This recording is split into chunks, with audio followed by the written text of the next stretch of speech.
Hoje nós temos um assunto que é polêmico para alguns, porque as coisas deixam de ser polêmicas a partir do momento em que você domina o conhecimento a respeito delas. Aí elas deixam de ser polêmicas. Enquanto você ainda tem dúvidas ou vive conceitos que não são fundamentados, você considera as coisas polêmicas. Quando você aprende a vencer todos os pontos envolvidos naquela questão, elas deixam de ser polêmicas e você passa a calar qualquer discussão. O nosso assunto desta manhã é sobre o jejum,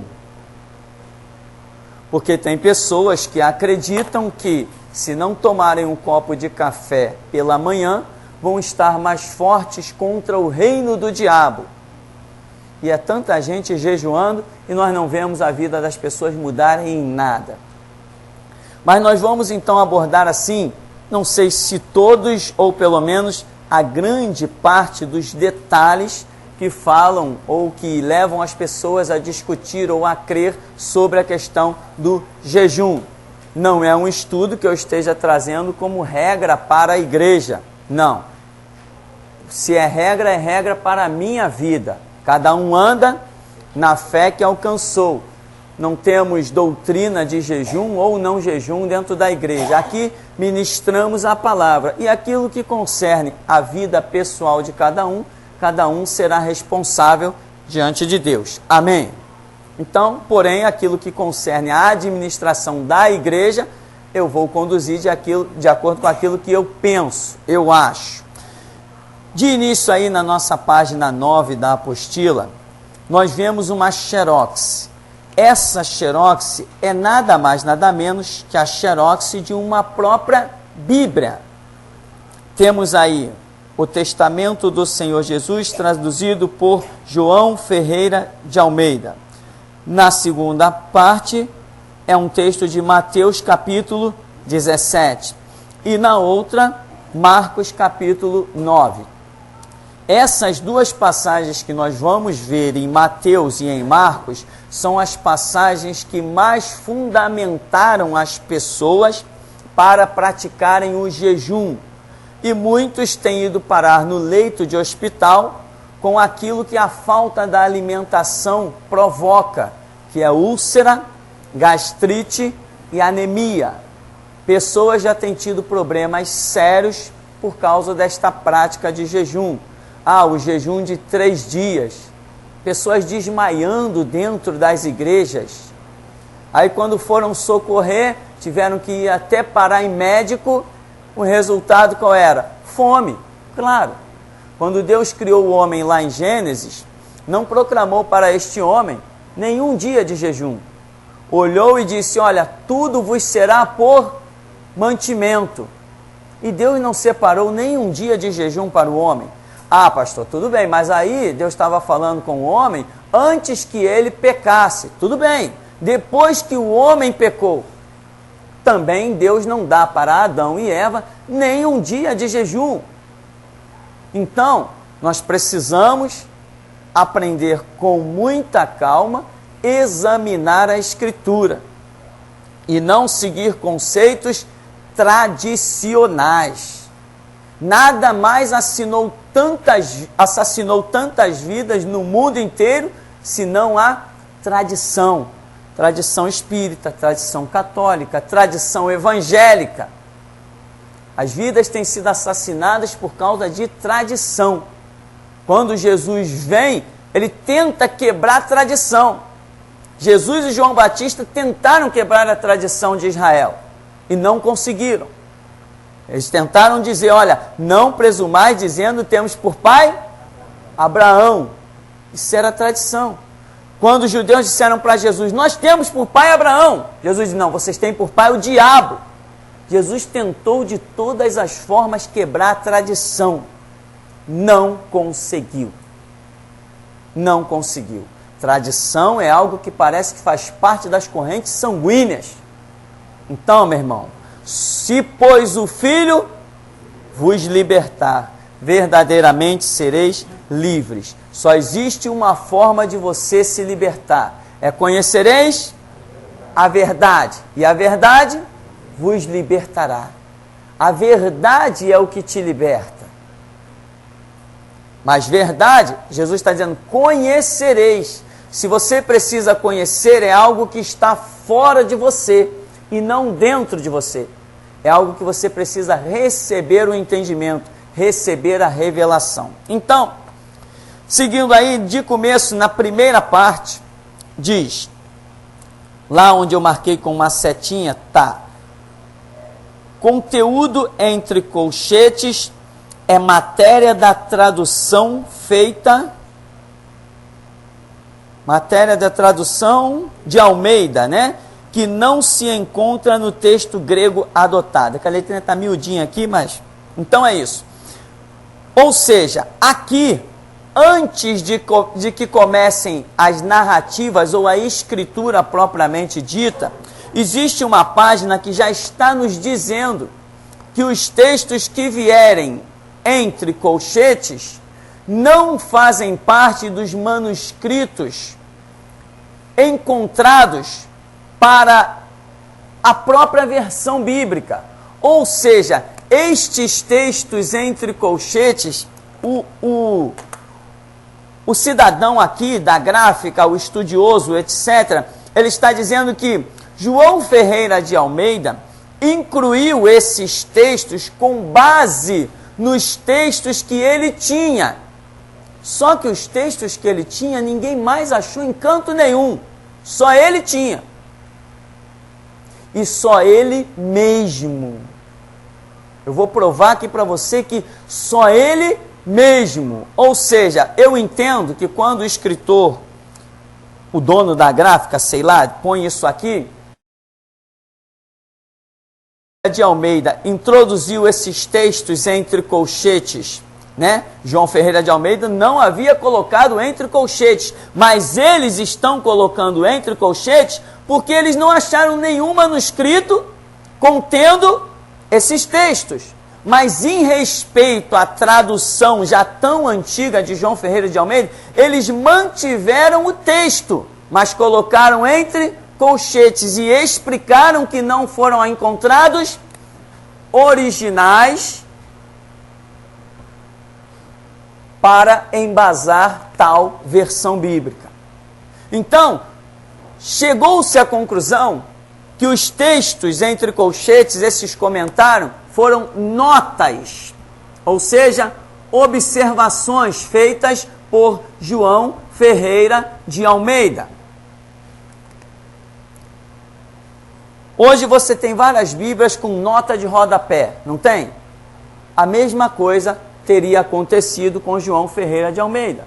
Ele fez comentários a respeito de textos bíblicos, mas versões bíblicas, cópias de Bíblia mais para frente, pegaram os comentários de João Ferreira de Almeida e adicionaram aos textos, criaram um versículo a mais no texto que não existia. Aqui então, observando, você vê aí em Mateus 17, no 21, diz: mas esta casta não se expele senão por meio de oração e jejum. Então, Mateus 17, 21, esta casta não se expele por meio de oração e jejum, tudo entre colchetes. Ou seja, ninguém possui um manuscrito em que isto esteja escrito. Eu disse que ninguém possui um manuscrito, nem no Museu Britânico, nem no Museu Arqueológico dos Estados Unidos, nem em Israel. Ninguém possui uma versão bíblica baseada em algum manuscrito que tenha isto escrito. Quando você vai para a Bíblia na linguagem de hoje, as últimas versões da Sociedade Bíblica do Brasil, ela simplesmente não possui o verso 21. A Bíblia revista e atualizada traz entre colchetes. A Vulgata, uma versão até muito utilizada pela Igreja Católica, não possui o verso 21. A tradução do Novo Mundo dos Testemunhas de Jeová, no verso 21, possui apenas um hífen. Não tem nada escrito, só um hífen, demonstrando que ali tinha algum texto, mas que foi retirado. Ou seja, ninguém mais considera que Jesus tenha dito, mas esta casta não se espelha a não ser por meio de oração e jejum. As versões bíblicas atuais, nenhuma delas traz mais esse texto. Ah, então agora estão, como é que se diz? Defraudando a Escritura. Não, não é essa a questão. São estudos mais profundos que revelaram verdades mais fundamentadas. E resolveram abolir de vez aquilo que antes eles estavam apenas colocando observação. Ó, não achamos o texto. Ninguém viu o texto. Ah, sabe uma coisa? Já que ninguém viu, ninguém nunca mais achou esse texto, os manuscritos todos são diferentes, então vamos usar o que nós temos. Então chegou-se à conclusão que o que João Ferreira de Almeida fez foi apenas colocar alguns comentários, mas não foi nem o próprio João Ferreira de Almeida que adicionou aquilo como verso bíblico. Foram gráficas no futuro que colocaram aquilo como verso bíblico. Lá em Marcos capítulo 9, acontece a mesma coisa. Lá no verso 29, respondeu-lhes: esta casta não pode sair senão por meio de oração e jejum. Aqui, no caso de Marcos 9, 29, somente a palavra jejum. E jejum vem entre colchetes, demonstrando toda a história que já temos comentado. Então, em Marcos, ainda se encontram os textos dizendo que aquela casta de demônio não sai a não ser por meio de oração. O que é oração? Oração significa vida constante de comunhão com Deus. Se você for ao dicionário, você vai ver lá, oração. O que significa? Não sei, eles podem definir muitas coisas, mas eu te digo que oração é vida de comunhão constante com Deus. É isso que a Escritura nos ensina. Então Jesus está dizendo, essa casta aí não sai a não ser por meio de oração. Até aí nós podemos aceitar. Mas dizer que um estômago vazio expulsa demônio, isso é loucura, isso não entra na cabeça de ninguém. Embora tenha entrado na minha e na sua durante muito tempo, mas agora não entra mais. Não tem condição. Não, diabo, hoje tu pode vir, que hoje eu não almocei. Estou nem me aguentando em pé, mas não almocei. Contra o diabo, eu não posso vencer nada, mas o diabo eu venço. Não tem sentido. Não tem o mínimo sentido achar que estômago vazio vai expulsar demônio. Esses textos me preocuparam durante muitos anos, mas eu não tinha condições de descobrir a verdade sobre eles. Eles só me incomodavam. Quando eu lia, aquilo não entrava na minha cabeça. E já tinha mais de 10 anos que eu não sabia o que era um jejum, mas eu tinha autoridade contra qualquer diabo. Eu expulsava demônios que os outros com os seus jejuns não conseguiam expulsar, Deus me dava a graça para expulsar. Pastores não expulsavam, mas eu expulsava. Porque o Senhor me dava a graça, ou seja, o conceito que Deus estava cobrando não era um jejum, eram outros conceitos. Então, irmão, esta é uma observação, já direto no texto bíblico, que você tem muita facilidade de se aprofundar nisso hoje.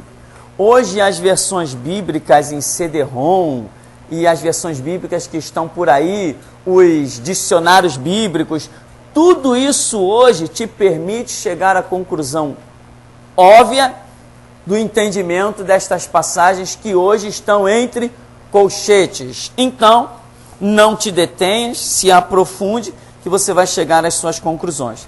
Então, Deus me deu a graça de compor esse estudo, que dá início aí no capítulo, na folha número 10, em que eu venho falando muitas coisas para tentar provar inicialmente aqueles que leem, quão grande é a necessidade de se ter conhecimento, entendimento, né? Aí eu cito, por exemplo, aí no terceiro parágrafo, em João 5,39, o Senhor Jesus não nos manda uma simples leitura das Escrituras, mas a um exame. Examinar não é simplesmente ler. Jesus diz, examinai as Escrituras. Este termo examinar é um termo científico. E a ciência, nós sabemos que ela usa provas e contraprovas. Ela usa testes e mais testes. Ela chega a exaurir a questão, até que ela possa dizer que é assim. Então, examinar a Escritura é você exaurir o texto. Você se deter sobre o texto e você cercar todos os pontos envolventes daquele texto. É você pesquisar contexto histórico, contexto profético, a harmonia com os outros livros da Bíblia. É você ter um bom senso e procurar, olha, o que eu vou dizer agora é muito importante, é você procurar entender o porquê, como aquilo acontece. Ah, pastor, mas nós não temos que agir pela fé? Sim, mas a minha fé é pé no chão. A minha fé não é louca. Paulo disse, estejais prontos a responder a qualquer que queira saber a razão da vossa fé. Razão é lógica. Razão é algo explicável. Então eu tenho que estar pronto a explicar, segundo a visão do apóstolo Paulo, a qualquer que queira saber a razão da nossa fé. Por quê? Culto irracional, o que acontece? Deus não recebe culto irracional. Você já caminhou aí no Evangelho, você já viu muita gente dizendo assim, não, irmão, vamos fazer pela fé. Mas como é que é isso? Não, isso é pela fé. Mas como é que é? Dá para explicar? Não, é pela fé. É loucura, besteira. A fé, a minha, pelo menos, é explicável. Igual 2 mais 2 igual a 4. Eu ajo segundo a palavra de Deus. E se eu ajo segundo a palavra de Deus, eu tenho que ter um texto bíblico, uma palavra de Deus, que me dê base para agir de acordo com aquilo que eu penso. Se eu não tiver um texto bíblico, é uma fé louca, vazia e sem sentido. Então, examinar, você tem que entender o porquê daquilo. Deus nos dá mandamento com o entendimento. O mandamento que Deus nos dá, Ele nos dá o entendimento daquilo. Nós não agimos, Deus me deu um mandamento, não faz sentido para mim. Faz sentido sim. Se Deus te deu um mandamento, uma direção, pode acreditar que ela está fazendo sentido para você. A sua fé não é louca, não é vazia. Então, enquanto não houver entendimento, né? Como muita gente sempre viveu jejuando sem entendimento, se não houver entendimento, o seu culto ele não é racional. Paulo diz que rogo-vos, pois, irmãos, pela compaixão de Deus, apresentei vossos corpos, sacrifício vivo, santo, agradável a Deus, que é o vosso culto racional. Se não houver culto racional, com compreensão, com entendimento, não está chegando no céu. Deus não aceita um culto irracional.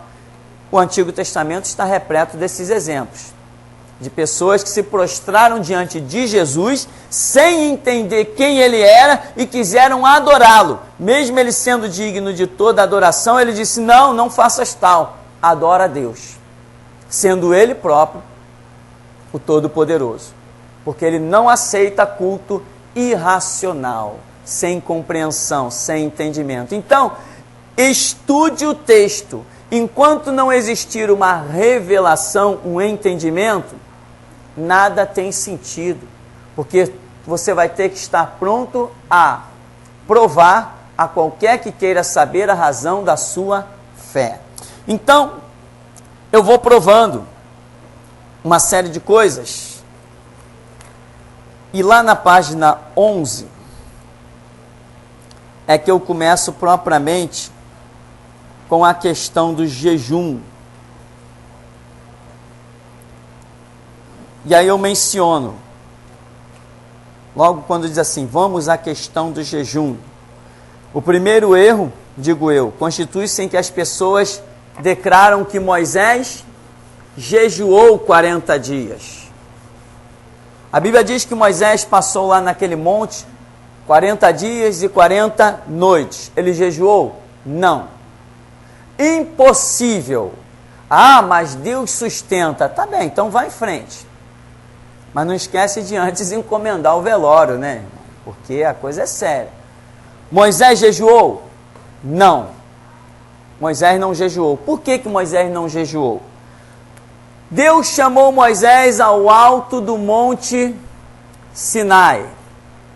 Deus disse para ele quantos dias ele ia ficar lá? Não. Foi Moisés quem determinou subir o monte? Não. Moisés quem determinou jejuar, ou seja, ficar sem comer? Não. Deus chamou Moisés à sua presença e, sustentado por visões transcendentais, mostrando como deveriam ser feito o tabernáculo, mostrando coisas da criação do mundo para que Moisés escrevesse Gênesis, Deus mostrando coisas fantásticas. Lá está Moisés em pé, 40 dias e 40 noites, sem comer, sem beber e sem dormir. E Moisés ali esteve 40 dias e 40 noites, como se fosse apenas alguns instantes. Porque Deus operou de uma maneira transcendental, sustentou o organismo de Moisés, os seus rins, que sem água teriam sido paralisados, Deus sustentou, o corpo de Moisés, que teria caído de sono, frustrado, Deus sustentou, o seu estômago, que teria explodido, Deus sustentou, porque ali está um mover transcendental. O que isso tem a ver com jejum? Absolutamente nada. Então, se algum escritor colocou que Moisés jejuou, errou, seja ele quem for, Pedro, Paulo, Tiago, João, profeta Samuel, qualquer um que tiver escrito que Moisés jejuou, errou e errou feio. E qualquer pastor que pregar na atualidade, dizendo que Moisés jejuou, errou feio também. Outro fato semelhante ao que acontece com o próprio Senhor Jesus. A Bíblia diz que Jesus jejuou 40 dias e 40 noites para ir para o deserto, ou que ele tenha proposto, ou existe essa declaração? Não, não existe essa declaração. Nós vemos algumas declarações, por exemplo, a de Mateus e a de Lucas. Mateus, o publicano, né? O cobrador de impostos, e Lucas, o doutor Lucas, o médico. Nós vemos uma situação interessante. Quando Mateus escreve dizendo que Jesus jejuou. Ele diz assim: tendo jejuado 40 dias e 40 noites, depois teve fome. Então, dentro da visão desse judeu chamado Mateus, para ele o que teria acontecido naquela situação? Jesus jejuou. E aí o tentador aparece logo propondo a ele transformar as pedras em pães. Mas na visão de Lucas, Lucas simplesmente diz assim: naqueles dias nada comeu.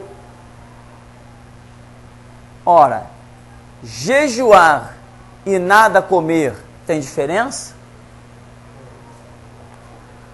Tem. Biblicamente tem. Na interpretação bíblica dos fatores espirituais, tem. A diferença é extrema. Por quê? Jejuar significa que houve um propósito. Jesus teria partido para o deserto com o propósito de ficar sem comer, de jejuar. Teria partido com este propósito. Mas Lucas diz que naqueles dias simplesmente ele nada comeu. Não diz que tenha havido nenhum propósito. Ou seja, semelhante a Moisés levado ao Monte Sinai, a Bíblia diz que Jesus, depois do seu batismo, ele foi impelido pelo Espírito Santo ao deserto. Então ele chega no deserto, quanto tempo ele vai ficar lá? Ele não sabe. O que vai acontecer lá? Talvez ele tivesse uma ideia de que ia ser tentado pelo inimigo. Mas como seria essa tentação? A que níveis essa tentação viria? Isso ele não sabia. Eu afirmo que ele não sabia. Jesus na terra não era Deus na terra, era homem. A Bíblia diz que o verbo se fez carne. Verbo significa divindade. E carne significa ser humano normal, comum, com todas as suas aptidões. Tinha fome, tinha sede, tinha frio, chorava, sorria, tinha emoções. Isso não é concernente à divindade. Então, Jesus foi impelido pelo Espírito Santo ao deserto. Moisés também foi impelido pela palavra, pelo chamado de Deus, ao Monte Sinai. Desertos de formas diferentes. Então, Jesus, naqueles dias, diz Lucas, que nada comeu. Ele ficou sem comer. Primeiro, ele está num deserto. Não tinha o que comer. Não vamos considerar tantos fatores lógicos do deserto, mas o fato é que Jesus não propôs ficar sem comer. Ele foi para o deserto por um propósito de Deus, impelido pelo Espírito Santo, e lá chegou, e lá foi sustentado. Mas não propôs jejuar, não determinou jejuar. São exames que o texto nos revela. São exames que trazem luz a uma série de coisas, sem deixar de lembrar que, sem a graça de Deus, você vai pensar muitas coisas. A Bíblia não é para você deduzir, a Bíblia é para você estudar e esperar a revelação. Você não pode ler um texto bíblico e deduzir o que ali está escrito, porque não é você quem diz o que a Bíblia diz. A Bíblia diz o que ela quer dizer. Eu tenho que estar pronto a ouvir a Bíblia e nunca jamais a traduzir a Bíblia. Eu não traduzo a Bíblia, é ela quem se traduz para mim.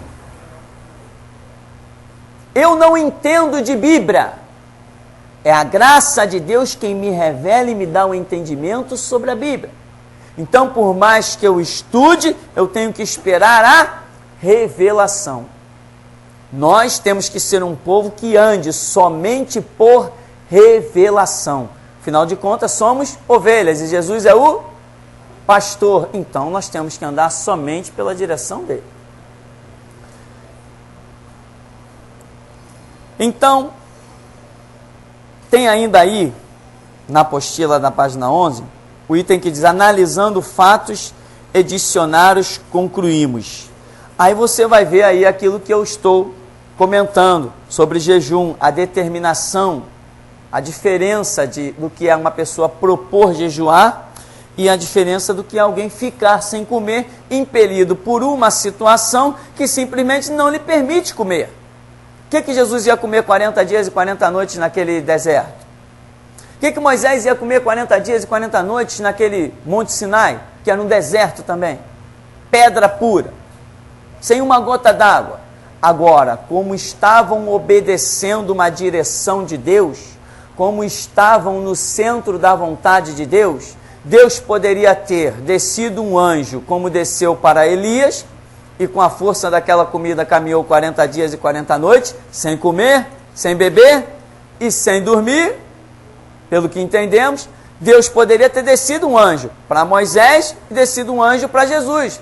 Mas o seu poder transcendental quis operar de outra maneira. Sustentou tanto Moisés, que tipifica a Cristo, quanto Jesus, de uma maneira em que não precisaram tomar uma gota d'água. Agora, quando Moisés desceu daquele monte, se é que ele tinha noção que ficou 40 dias lá, né? Quando Moisés desceu daquele monte, se ele quisesse fazer gracinha de ficar uma semana sem beber água, ele ia ver só. Ou seja, Deus te sustenta de forma milagrosa, transcendental, quando você está no cumprimento da sua ordem, da sua palavra. Fazer as coisas sem a direção de Deus é cavar a própria sepultura. Vamos ainda seguir um pouquinho mais. O estudo é muito grande e eu não vejo assim a necessidade de de nos prendermos tanto, porque já temos tido muito entendimento sobre isso. Temos ali a passagem de Elias, lá de 1 Reis, capítulo 19, que vamos mais uma vez nos deparar com os proféticos 40 dias, número de grande importância para a nação de Israel. Aqui, mais uma vez, vemos o grande profeta Elias caminhar pelo deserto por 40 dias e noites, antecedendo ao episódio o fato de ter sido alimentado por um anjo, o qual lhe trouxe algo espiritual. Não vemos em hipótese alguma uma predisposição ou determinação de Elias em jejuar, mas entendemos que, mais uma vez, tal qual Moisés, havia um propósito de Deus levá-lo ao Monte Horebe, para com ele falar, dar-lhe diretrizes, experiências, e neste trajeto simplesmente as necessidades de Elias foram supridas pelo poder de Deus, ou seja, é o espiritual suprindo o natural.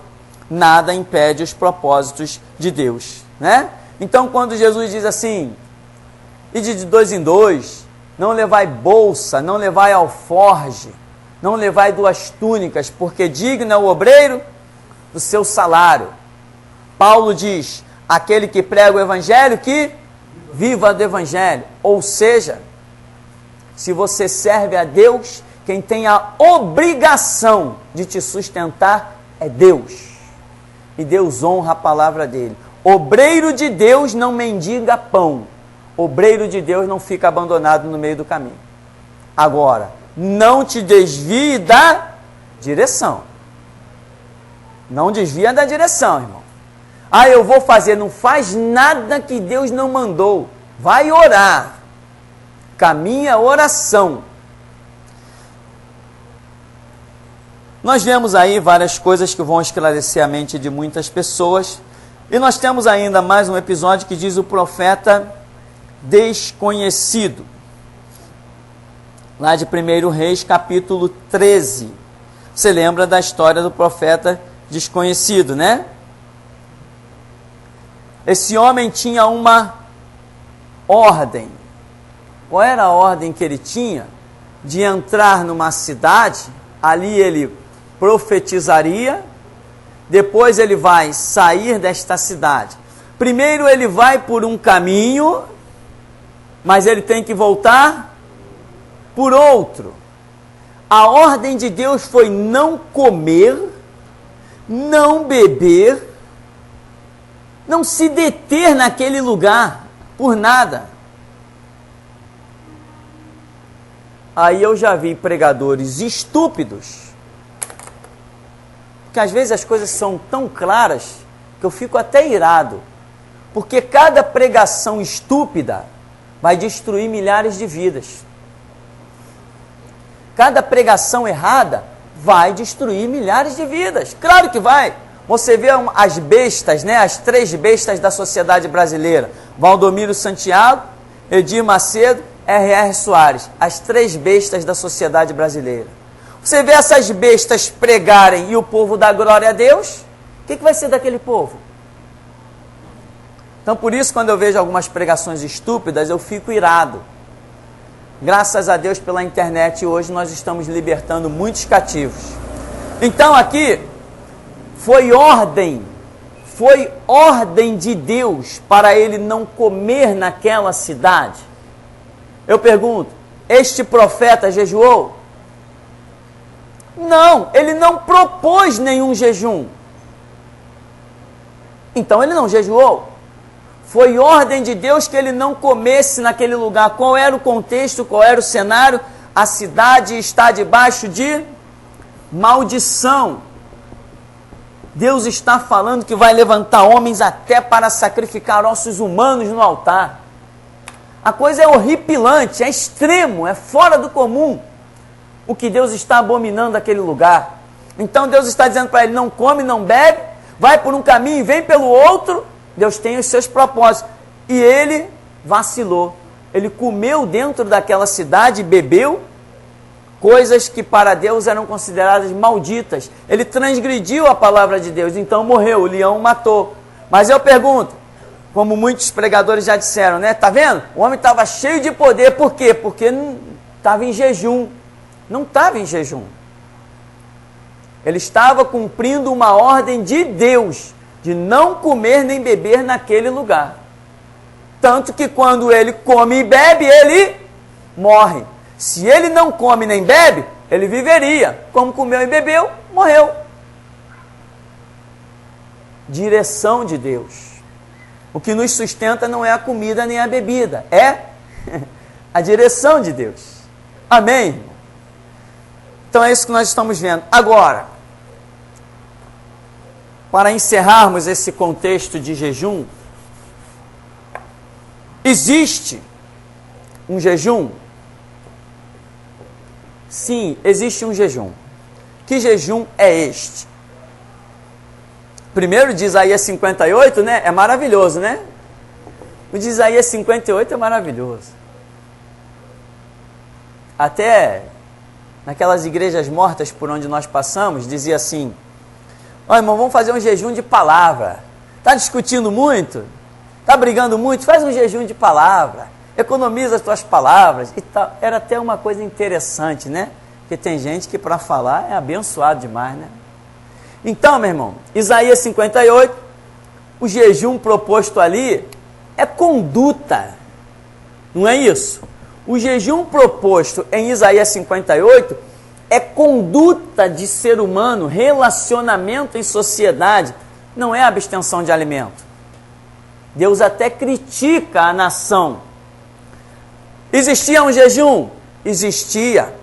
Mas o contexto em que Nínive, Israel e outras nações jejuavam, nunca foi para ficar mais forte contra o diabo, nem nunca para ter mais crescimento espiritual. Nenhum jejum na Escritura identifica isso, demonstra esse objetivo. Quando Jonas foi enviado a Nínive, lembra? Jonas foi comido pelo peixe? Quando Jonas foi enviado a Nínive e ele pregou o arrependimento naquela cidade, a Bíblia diz que o rei mandou proclamar um jejum. Até os animais entraram na onda do jejum. Qual era o contexto que está levando Nínive ao jejum? Calamidade. Ou seja, qual é a palavra? Deus vai destruir esta cidade. Contexto calamitoso. O jejum entra como quê? Como símbolo de miséria, de arrependimento, de reconhecimento das transgressões, para demonstrar para Jonas e para Deus que havia um arrependimento, que o rei tinha recebido a palavra, ele proclama um jejum em toda a cidade. Qual é o contexto? Calamidade.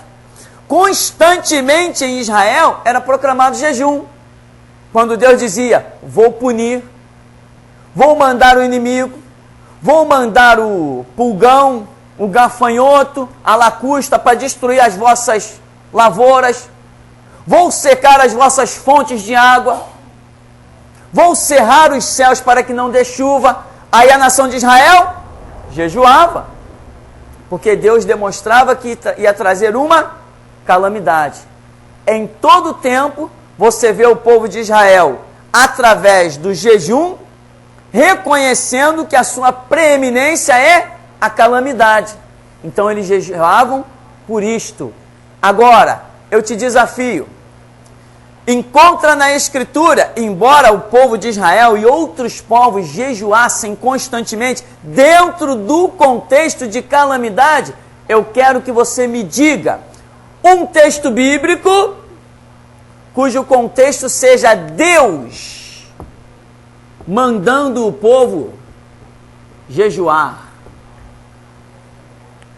Nínive jejuou. Mas aonde está isso na pregação de Jonas? Em parte alguma, Deus não chamou eles ao jejum, chamou eles ao arrependimento. Quando Deus dizia para a nação de Israel, olha, eu vou destruir, eu vou descer o chicote, eu vou descer a espada. Jejuem, era isso que ele dizia? Não. Arrependam-se, purificai as vossas mãos pecadoras. Fazei justiça à causa da viúva, do órfão. Não deem, não aceitem presentes para julgar a lei. Em outras palavras, seja a vossa palavra, sim, sim, não, não. Julga as causas com justiça. Quando foi que Deus disse que ia destruir Israel, que ia deixar os inimigos entrarem e que solicitou dele jejum? Eu desafio qualquer pregador, em qualquer tempo, me mostrar Deus pedindo jejum como forma de arrependimento. Ou seja, chegamos à conclusão, jejum foi algo desenvolvido na própria cultura humana, no sentimento humano, porque o ser humano tem essa mania de autorretribuição, autojustificação. Ele sempre quer fazer para se sentir merecedor. Muita gente não aceita o evangelho por quê? Não, o camarada matou, roubou, estuprou, esquartejou criança e agora ele diz que é salvo. Eu não aceito isso. Eu ouvi isso já. Que a pessoa não aceita, que simplesmente o camarada foi o lixo e agora é príncipe com Cristo. Mas a Escritura diz, pela graça, favor imerecido, sois salvos. Isto não vem de vós, é dom de Deus, não vem das obras, para que ninguém seja recompensado. Não vem das obras, para que ninguém se glorie. Porque se você tem obras e recebe o galardão das suas obras, você pode se gloriar. Você fez e recebeu, está certo? Você foi digno. Agora, quem de nós é digno da salvação? De forma alguma, não somos. Então, o contexto do jejum com aquelas cidades do Oriente Médio, ele existe sempre quando está para surgir a calamidade trazida pelo poder de Deus. Sempre que há um enunciado de destruição, de pragas, de destruição da lavoura, eles jejuavam, mas nunca Deus lhes pediu o jejum. Aliás, se eles jejuassem, mas se não mudassem o seu parecer, o seu caráter, a sua postura, a destruição não viria do mesmo jeito? Não, eu estou em jejum, mas continuo fazendo injustiça à causa do órfão. Estou em jejum, mas continuo não reconhecendo a causa das viúvas. Estou em jejum, mas continuo oprimindo o estrangeiro. Eu estou em jejum, o que vai acontecer comigo? Eu e o meu jejum vamos junto para o inferno. Ou não é? Ora, ou será que o Espírito Santo tem me enganado? Eu acho que ele não tem me enganado. Ele não tem mentido para mim. Então, meu irmão, você quer jejuar? Bom proveito, jejue por mim. Mas, biblicamente, eu te afirmo, Deus não quer o teu jejum, quer o teu arrependimento. Ah, mas pastor, eu posso fazer como Israel e como Nínive, usar o não comer, o jejuar como símbolo? Pode perder seu tempo, fazer o quê? Pode perder seu tempo, porque era o que eles faziam. Nínive passou não sei quantos dias, não sei se foi 1 dia ou 3 que ele atravessou a cidade, acho que foi 1 dia, atravessou a cidade pregando, mas não proclamou, jejuem. Deus não pediu jejum, Deus pediu arrependimento, amém? Então,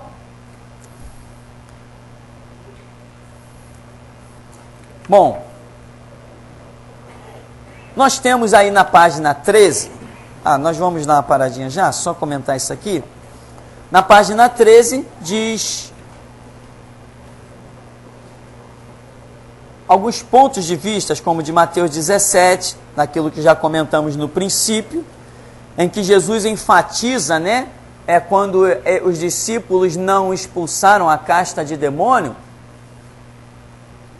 e questionam Jesus, Senhor, por que não podemos nós expulsar aquele demônio?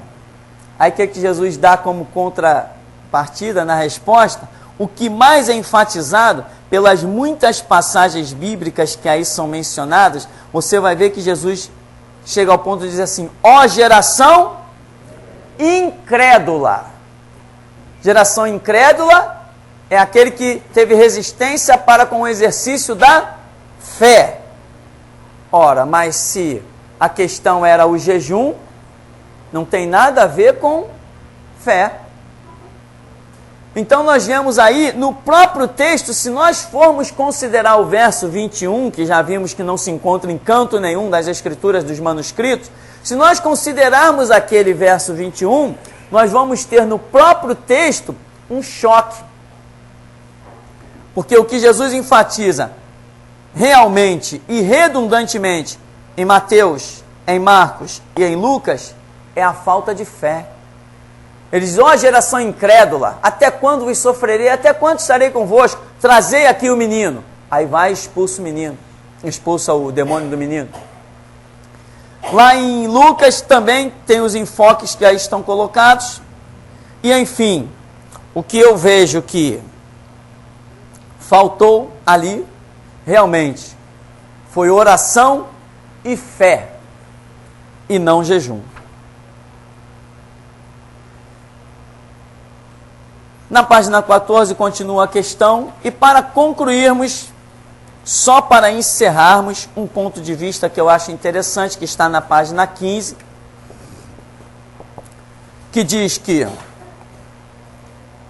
em Efésios, capítulo 6, do 10 ao 20, o apóstolo Paulo, ele menciona a armadura, de Deus, aquela revelação daquelas simbologias tremendas, transcendentais, fantásticas.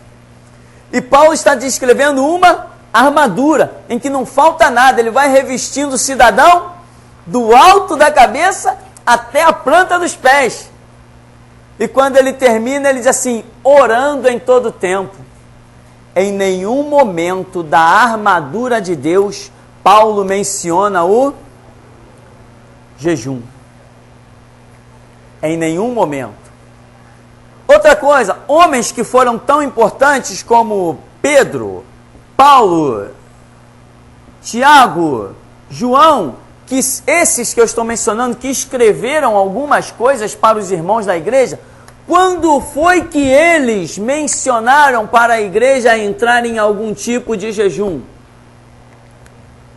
Eles que estiveram junto de Jesus, eles que aprenderam a doutrina, quando foi que eles mencionaram para a igreja? Quando foi que Paulo disse para a igreja jejuar? Paulo diz assim: olha, eu passei em jejum muitas vezes. Aí muitos idiotas, pastores, dizem: está vendo? Paulo jejuou. Mentira. Ele está falando que ele passou em jejum muitas vezes porque ele não teve o que comer, ele passou fome. É isso que ele está dizendo. É só você examinar o texto, que a questão ali é as necessidades das quais ele passou, em que foi privado da alimentação, e ele chama isso de jejum. Mas não houve um propósito dele em jejuar. Ele foi obrigado a ficar num jejum porque ele não tinha o que comer. É o que está escrito lá em Coríntios e outras cartas também. Então, meu irmão, na armadura de Deus, Efésios capítulo 6, não consta ali o jejum como parte da armadura e do revestimento espiritual. Amém? Cada um anda na fé que alcançou. Vamos ficar por aqui, por enquanto, em nome de Jesus.